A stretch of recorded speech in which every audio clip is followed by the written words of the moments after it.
Okay, the question is, how do we identify AP? It's very easy, depending on the problem you are given. Let's say we are given a beam.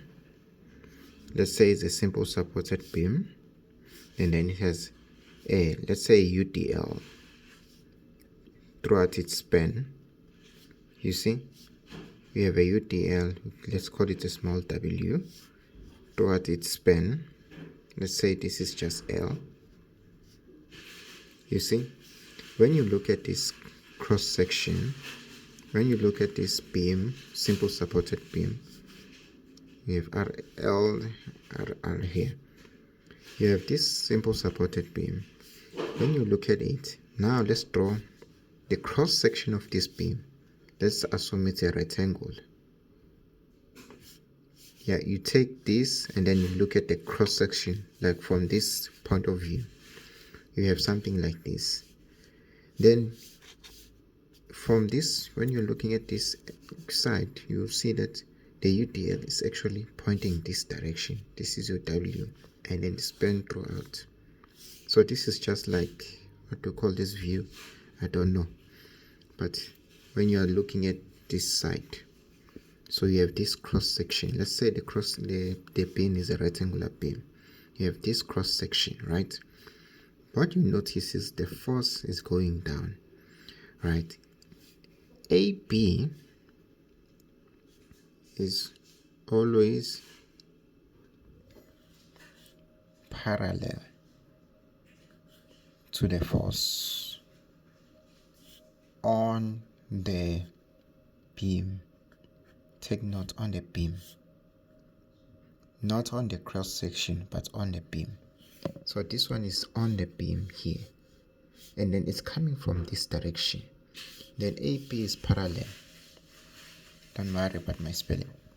So AB, you see, this line is parallel with this line. This line is also parallel with this line. So you can always say this AB. Let's say we have another thing. We have another beam. Let's say simple support also. And then the force is, the UDL is coming from downward. And then you have L. Also, we must draw a cross section. And then you see that this UDL is coming from the bottom.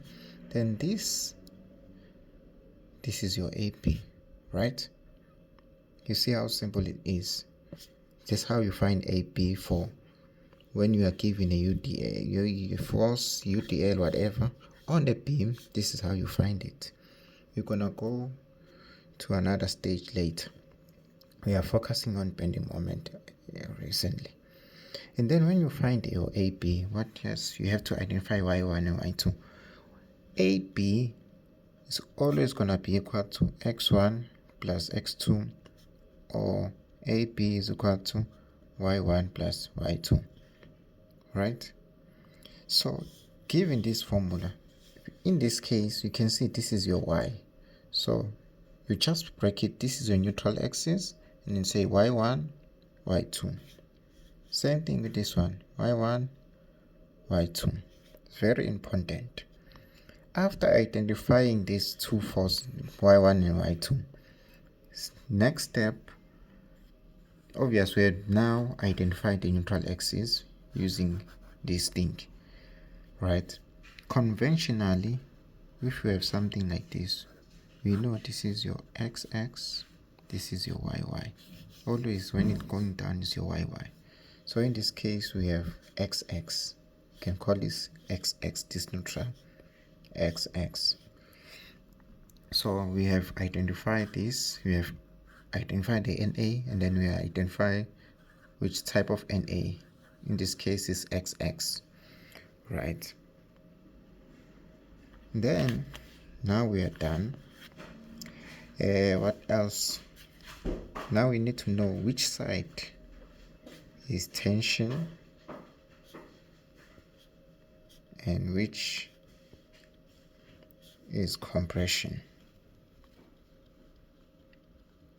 Right, let's see. When you are holding a rubber like this, let's say this is a simple, take note, simple supported. That means you have a support here and then you have a support here. when you push down, you will realize that it's gonna bend like this. So what happened, the bottom side where the force is received becomes short, so it undergoes compression, right? And then the top part undergoes what? Tension. Now for this example, let's look at this example where the UDL is going down. So we have something like this, a beam, and then simple support. Take note, simple support, and then the force is coming from this side, you see? So it's gonna cause what? A bending this way, and then this side gonna be tension, this side will be compression. Meaning what? When you look at y1 and y2, so the top part, so place it your, remember, simple support, and then push it, you realize this one will go, the top part will undergo compression, so this part undergoes compression, the bottom part obvious tension. Similar, if you have something like this where the UDL is going up, simple support and then force inside, it's gonna do something like this. So we have tension, compression on the bottom side, tension on the top side. That's how you do tension and compression. Okay, let's go even further. Let's try to explain. Basically, I'm done with initial step, right? When y1 is equal to y2, then we calculate my over I. We can write T and compression, meaning what? There are two forces, right? You're gonna find the answer here. Let's say it's 6 MPa, and then you let's say another 6 MPa because y1 and y2 are the same. But if y1